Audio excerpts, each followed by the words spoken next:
Son muchos los conductores y aficionados que dicen preferir el cambio manual por muchos motivos. Unos porque dicen que diferencia a los buenos conductores de los malos. Otros porque dicen que así el coche hace lo que el conductor quiere. Otros porque dicen que es más eficaz. Lo curioso es que la mayoría de los que piensan todo esto no saben usar el cambio. Bienvenido a Garaje Hermético. Enciérrate con nosotros.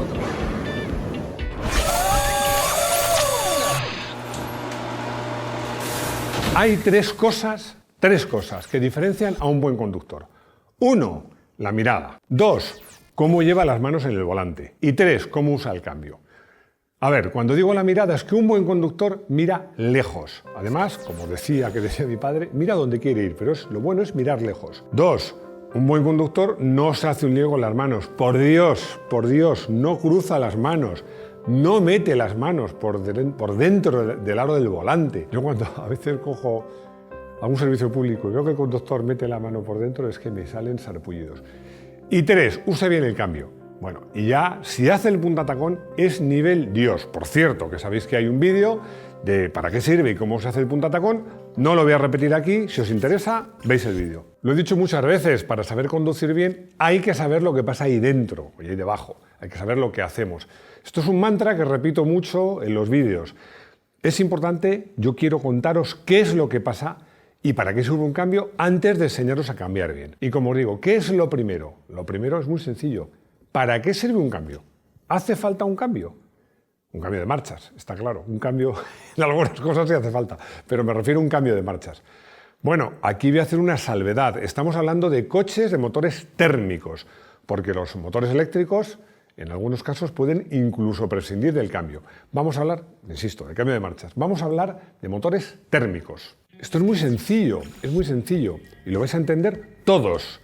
Cuando arrancamos, necesitamos que el coche tenga mucha potencia a poca velocidad. El coche está parado. Es decir, eso se llama una marcha corta. ¿Qué sucede? Que el coche va muy despacio con el motor muy alto de vueltas. Ese es un extremo. Por el otro lado, imaginaos que vais en una autopista y que necesitáis una última marcha, sea la cuarta, la quinta, la sexta, la que sea, una última marcha que permita que el coche vaya a una cierta velocidad. Si somos afortunados y estamos en Alemania, que hay velocidad libre, esa velocidad puede ser alta, pero en cualquier caso que a una buena velocidad vaya bajo de revoluciones, que es la forma de que el coche gaste menos y contamine menos. Claro, eso se llama una marcha larga. Entre la primera marcha corta y la última marcha larga hay que poner otras entre medias. Aquí voy a hacer una salvedad porque os estoy hablando de un coche de calle. Un coche de calle, cuando un fabricante lo diseña, está pensando que tiene que poder arrancar pues con el coche cargado a tope en una rampa y remolcando. Entonces tiene que poner una primera verdaderamente corta. Y por el otro extremo, no busca solo la velocidad máxima, sobre todo busca lo que se suele decir un crucero desahogado, es decir, que el motor a la velocidad de crucero, que es legal en España es 120, pues vaya bajo de revoluciones. En un coche de competición, ya lo he dicho muchas veces, eso no sucede, porque en un coche de competición lo que buscamos es una primera que sirva ahora para arrancar, pero con el coche vacío y en llano. Entonces es una primera más larga. Una primera de un coche de competición de un turismo equivale, para que os hagáis una idea, casi a una segunda de un coche de calle. Y por el otro extremo buscamos la máxima velocidad punta. En aquellos coches en los que tú puedes regular las relaciones de cambio, lo que tratas es que el coche alcance en la recta la máxima velocidad justo al régimen de potencia máxima. Eso quiere decir que está muy ajustado. Y luego, pues las marchas entre medias de esa primera y esa última, en un coche de competición, cae muy poco de vueltas al cambiar. En un coche de calle cae más. Pero existe un coche de competición, lo que necesita, lo que busca es la máxima eficacia. ¿Qué pasa? Pues al principio los coches tenían muy pocas marchas, incluso había coches que tenían una marcha. Pero claro, corrían muy poco. El Forte tenía 2 marchas. Luego llevaron, sobre todo en el periodo entre guerras, 2, 3 era lo más frecuente. Luego ya pasaron a llevar 4, 5, 6, y ahora hay cambios y coches que tienen 7 y 8. ¿Y por qué los coches antiguos tenían tan pocas marchas? Pues básicamente por 3 motivos. El primero, porque en un coche antiguo me refiero de antes de la Segunda Guerra Mundial, entre guerras o antes, cambiar era un arte. No había cambios sincronizados, los cambios eran muy primitivos y cambiar era un verdadero problema para el conductor, y si no era un buen conductor era difícil, verdaderamente difícil. Segundo, los motores no trabajaban tan altos de vueltas como hoy. Estoy hablando de motores que daba su potencia máxima a 1500 vueltas, poco más de lo que es un coche, el ralentí de un coche moderno. Y tercero, la velocidad máxima era muy baja, era muy baja. Claro, si tú tienes una velocidad máxima de un coche que es 80 km por hora, pues la distancia, digámoslo así para entendernos, entre la marcha, la primera marcha y la última es más corta. Si tienes un coche moderno, que por mucho que haya una limitación a 120, pueden alcanzar casi todos los coches 180 y 200, pues corren mucho, pues las marchas estarán más abiertas. Bueno, ya ha llegado el momento de contaros un dato histórico y una anécdota, de esas que le gustan a Rodrigo tanto. El dato histórico. Hubo un momento, insisto, en el periodo de entreguerras o antes, que los coches tenían 2 o 3 marchas. Un buen coche, un coche deportivo, tenía 3 marchas. Pero había gente que por pereza, porque os digo que era complicado cambiar, y además porque era como una prueba de que tu coche era muy potente, arrancaba en segunda. Ettore Bugatti, que todos le conocéis, el padre de los Bugatti, decía una frase que le iba a decir en francés, pero luego Rodrigo se ríe de mí, así que la diré en castellano. Decía, siempre algunos metros en primera. Él decía que era muy importante recorrer algunos metros en primera. La anécdota a mí me parece muy divertida, porque es que un amigo mío, su padre le iban bien las cosas, pues se compró, bueno, yo era adolescente, o sea, estamos hablando de los años 75, 76 más o menos, se compró un Seat 131 Super Miriafori. Bueno, en la época un cochazo, de los primeros coches que llevaban quinta. En España casi no había autopistas, había poquísimas autopistas. Entonces el padre no usaba la quinta, porque decía que la quinta el coche corría mucho. Pero lo más divertido es que cuando iba a usar la quinta, por ejemplo, un día que iba yo, se llamaba la autopista del aeropuerto, porque era de las pocas carreteras tipo autopista que había en Madrid, se volvía atrás y decía, chicos, agarraos que voy a meter quinta. Entonces se concentraba mucho y metía quinta y todos nos quedábamos. Bueno, hoy día metes quinta y sexta y no pasa nada. Bueno, como esto me lo sé de memoria, me he saltado al guión y así lo vuelvo loco a Rodrigo luego cuando monta el guión, porque os iba a contar la diferencia entre un cambio de competición y un cambio de un coche de calle. Pero lo que sí vamos a hacer, vamos a recurrir a la pizarra, porque cuando hicimos un vídeo sobre el cambio de marchas, os prometí que os iba a enseñar cómo era un diagrama de desarrollos del cambio. Es un gráfico muy simple y que nos va a ayudar a entender muchas cosas. Además, lo he hecho, bueno, he buscado en mi colección de revistas alguna prueba que hubiera hecho yo y he localizado una revista, una autopista donde probaba el Ford Escort RS Turbo, un pedazo de cochazo. Y es el coche del que os voy a dibujar un diagrama del cambio. Bueno, creo que gracias a Rodrigo no voy a tener que dibujarlo. Ya os he dicho que para enseñaros el diagrama del cambio me he buscado pues, una prueba que yo hice en su momento. Encontré esta revista del año 86, tenía 26 añitos, donde probaba el Ford Escort RS Turbo. Bueno, y entonces, habéis visto que bien me ha salido el dibujo. Es que claro, Rodrigo se ha pegado de mí y lo que hemos hecho es cogerlo de la revista. Es muy fácil, muy fácil.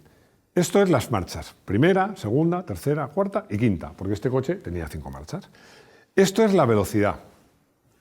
Y esto es las revoluciones del motor. Los desarrollos se miden en kilómetros hora cada 1000 revoluciones. ¿Veis? Aquí pone la primera 8,78. Cuanto más bajo es el número, más corta es la marcha.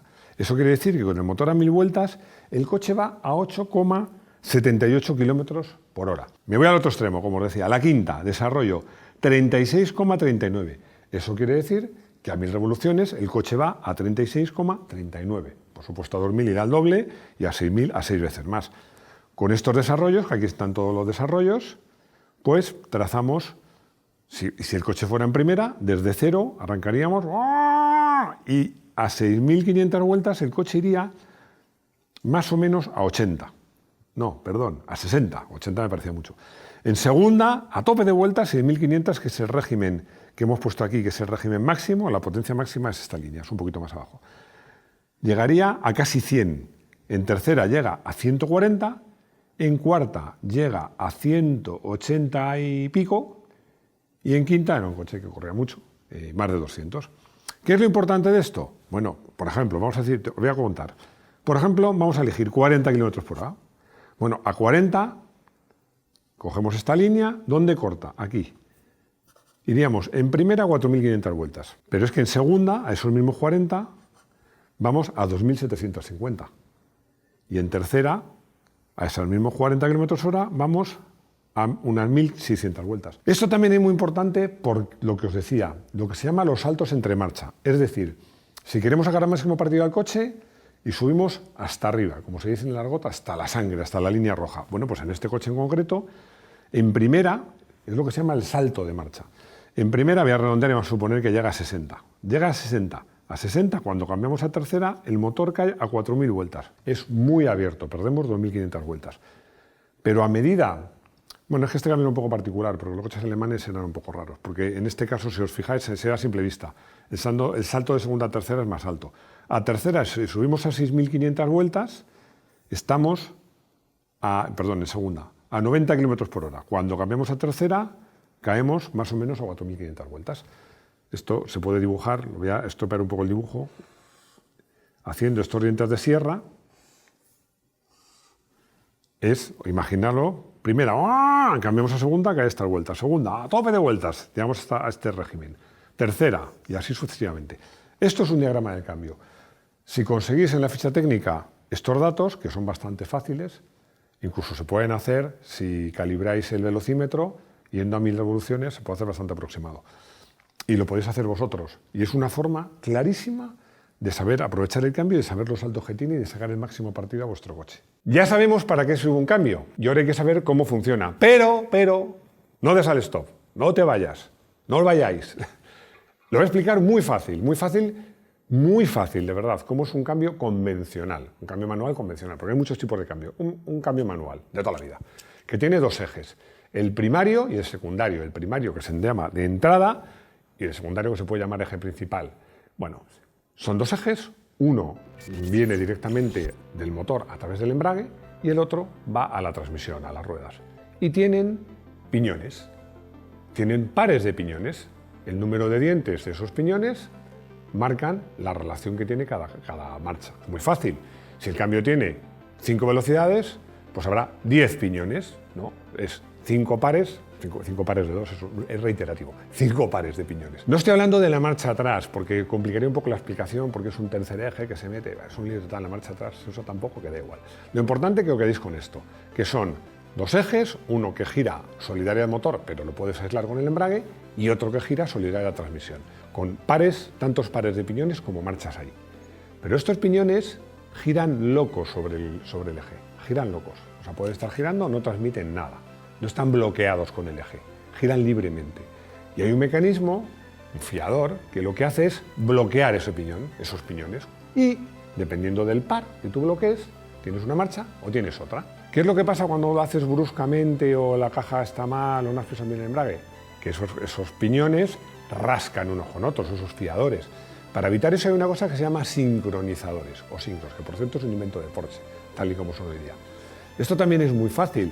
Es antes de que esos fiadores entren en acción, hay unos anillos que rozan unos con otros y hacen que el piñón más rápido embale al más lento y los dos giren a la misma velocidad. Y cuando los dos giran a la misma velocidad, tú metes los fiadores y no pasa nada, todo súper suave, porque están girando a la misma velocidad que sus ejes y a la misma velocidad los dos. Y vamos ya con la práctica, porque ya sabemos para qué sirve y más o menos lo que nos importa es saber cómo funciona. Para cambiar bien hay que sincronizar o coordinar 3 cosas. Muy fácil: acelerador, embrague y palanca de cambios. Muy importante. Muy importante.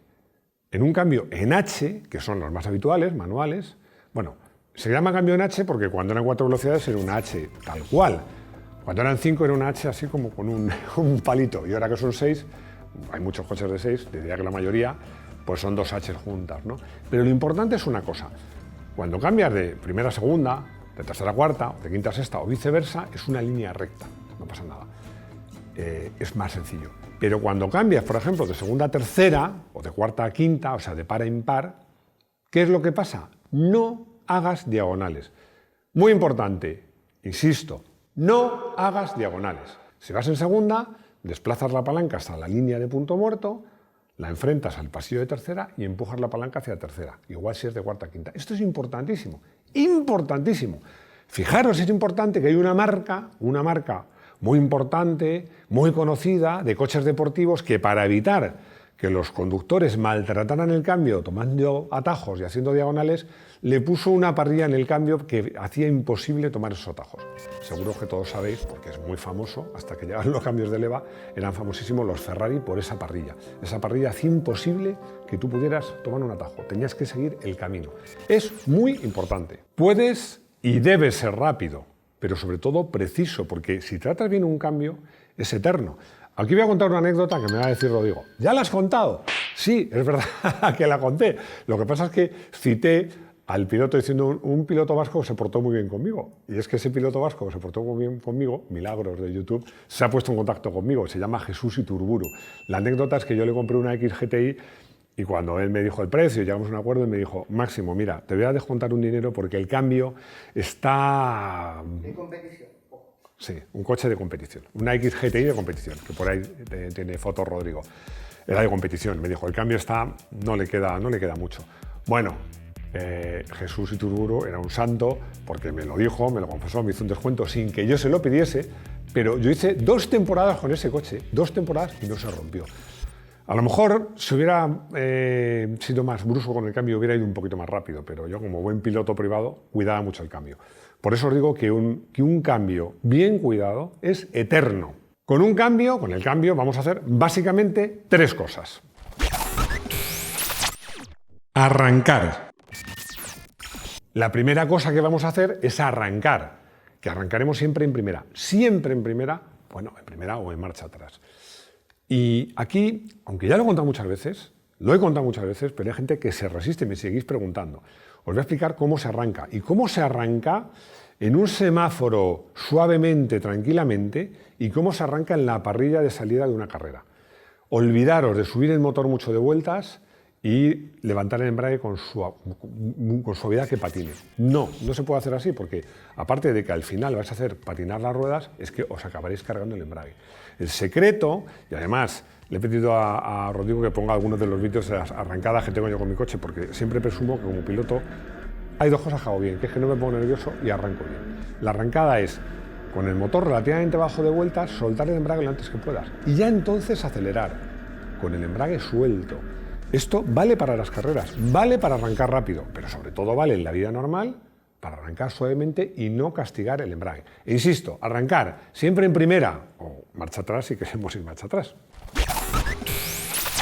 Subir marchas. Normalmente, cuando subimos marchas, el trabajo del cambio, de sus sincros y del embrague es un poco más amable. Entre otras cosas porque a veces cuando reducimos todo pasa más deprisa, pero cuando vamos subiendo marchas nos da un poco igual. Aquí lo importante es ser rápidos, precisos y suaves. Y hay una cosa muy importante para cambiar rápido y suave, para que no haga así, que te reduces, no. Es cuando vas a cambiar a la siguiente marcha, un poquito antes, dejar de acelerar suavemente. ¿Para qué? Para que en el momento en que vamos a cambiar, en el que digamos que el motor va a dejar de tirar el coche, la velocidad del coche sea estabilizada, sea constante. Porque si estamos en una carrera nos da igual, arrancamos ¡oh! Y cambiamos lo más rápido que podamos, pero en el tráfico normal interesa esa velocidad suave. Entonces, cuando ahuecamos un poquito, pisamos el embrague, metemos la marcha y antes de soltar el embrague aceleramos para, como hemos visto en el diagrama del cambio, poner el régimen adecuado. Haciéndolo así, ya veréis cómo cambiáis rápido, bastante rápido y muy suave. Bajar marchas. Bajar marchas no me voy a extender mucho, porque es lo más complicado. Y hay 2 formas de hacerlo. La forma buena y la forma excelsa. La forma excelsa es el punta tacón. Insisto, hay un vídeo, es un tema relativamente largo, y los que queráis ser de verdad buenos conductores, os aconsejo que veáis ese vídeo y lo practiquéis. Y los que solo queréis ser buenos conductores, es simplemente hacer lo mismo. Actuar con suavidad, dejamos de acelerar, cuando pisamos el embrague hemos dejado de acelerar y cuando volvemos, ya hemos metido la marcha más corta, aceleramos un poco para que al levantar el embrague la retención no sea muy violenta. Y luego ya es momento de volver a soltar el acelerador. Todo esto, así explicado, a lo mejor os parece un poco complicado, no, pero coordinar eso es muy difícil. No, de hecho, estoy convencido que la inmensa mayoría de los que seguís este canal ya lo hacéis. O sea, que este vídeo está destinado, bueno, siempre viene bien repasar, pero está destinado sobre todo a gente nueva o a gente que no ha tenido oportunidad de hacer muchos kilómetros. Pero si practicáis y lo hacéis con cariño, ya veréis que no es nada difícil. Yo como final, como broche final, o final feliz que lo llamamos Rodrigo y yo, os diré una cosa, os confieso una cosa. A mí en un coche deportivo lo que más me gusta es un cambio de doble embrague de levas al volante, que por cierto es como llevan los coches de competición. Pero de vez en cuando, y además el coche que yo tengo es manual, bueno, en realidad todos los coches que tengo ahora son manuales.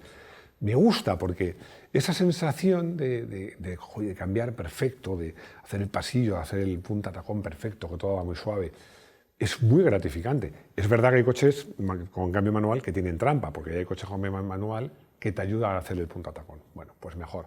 Pero vamos, yo creo que sigue siendo una buena alternativa un cambio manual en según qué coches, y sobre todo hay coches clásicos, que la inmensa mayoría, por no decir todos, llevan cambio manual. Bueno, he elegido un coche que realmente tengo dudas de si lo elegí. ¿Lo he elegido como coche del día? A mí no me suena. No me suena. Pues mejor, así es nuevo. Es un Audi TTS que tuve, por cierto, cuando me despidieron de mi empresa, tenía ese coche. Y lo he elegido porque es el primer coche que tuve, ya había probado muchos, pero mío, en propiedad, fue el primer coche que tuve con cambio de levas al volante. Me encantaba ese coche. Bueno, además el TTS era un cochazo, tracción total, muy bonito, a mi modo de ver, unos magníficos frenos, 280 caballos, si no recuerdo mal, estoy hablando de memoria, si me he confundido alguno me lo recordaréis. Y me encantaba ese cambio, además cómo sonaba. Recuerdo que llevé el coche, no a reprogramar, no nada de eso, pero sí que había un paquete de software que hacía que el cambio fuera un poquito más deportivo, más agresivo. Y me encantaba, porque reducías y hacía así como un pedorreta cuando reducías. Era una gozada. Bueno, ese coche me encantó. Y bueno, un día os contaré una anécdota, pero hoy no la cuento, porque nos hemos enrollado mucho, así que la anécdota tendrá que esperar para otro vídeo. Jesús Carrillo me pregunta si en un coche manual se puede cambiar sin embrague. Arrancar no, pero cambiar se puede cambiar sin embrague. Es más, cuando yo doy curso en el Jarama, para demostrar que si cambias bien el coche no sufre, le doy una vuelta al Jarama. Además, no os digo a toda velocidad, pero ligerita, cambiando sin embrague. Cuando tú igualas la velocidad y lo sabes hacer, es que claro, como os decía, si los piñones giran a la misma velocidad, tú lo que tienes que hacer es empujar suavemente la palanca y de repente ¡pam!, entra y te la abduce. Yo mi opinión es que, salvo que vayas con alguien que sepa mucho y te lo explique y te lo enseñe, no lo intentes, porque realmente eso está muy bien, pues eso, para presumir de que eres muy fino y muy bueno, pero no tiene ninguna utilidad práctica. Cristinini, no Cristini, porque firma Cristinini. No, Cristina tampoco. No es Cristina, es Cristinini, que es motera. Y dice que si los cambios de los coches y de las motos son igual, y si es así, ¿por qué no se usan? O si no es así, ¿por qué no? Que los de las motos son secuenciales, ¿por qué no se ponen en los coches? Ha habido algún coche. Hablamos, por ejemplo, de Fiat 500 biposto, que tiene un cambio de tipo moto. Pero no tienen nada que ver. Nada que ver. El cambio que os he explicado, con dos ejes y tal, es de coche. El de las motos es completamente distinto. Y además, todas las motos, o motos automáticas o cosas muy raras o antiguas, usan cambios secuenciales. Tú en moto vas en tercera y puedes bajar marchas o subir marchas. Meter segunda o meter cuarta. No puedes meter sexta o meter primera. Si quieres meter sexta, tienes que dar varias veces. Son secuenciales, pero no solo por ser secuenciales, son completamente distintos. ¿Por qué no se usan en coches? Porque para motores de mucho par y vehículos de mucho peso no funcionan tan bien. Pero vamos, para las motos, los cambios de motos son perfectos. Y ya hemos llegado al final de este vídeo, donde lo primero que os voy a decir es que os acordéis que tanto en iVoox como en Spotify, los lunes, por cierto, este último lunes hicimos un vídeo muy bonito, perdón, un podcast muy bonito, hacemos podcast de actualidad. Podcast que además no tienen reflejo en los vídeos, son exclusivos podcast. Y bueno, además contaros que estamos en las redes sociales. Os voy a decir, hoy no voy a decir que haya comentarios, porque ya os voy a decir que los leáis. Es que anoche me tiré 3 horas leyendo comentarios, me lo pasé bomba. ¿Sabéis la hostia? Tenéis mucha gracia, algunos es un poco no lo puedo decir. Pero bueno, y lo más importante, aparte de la campanita, de suscribirse y todo eso, es que os espero de nuevo en nuestro garaje hermético. Hasta pronto.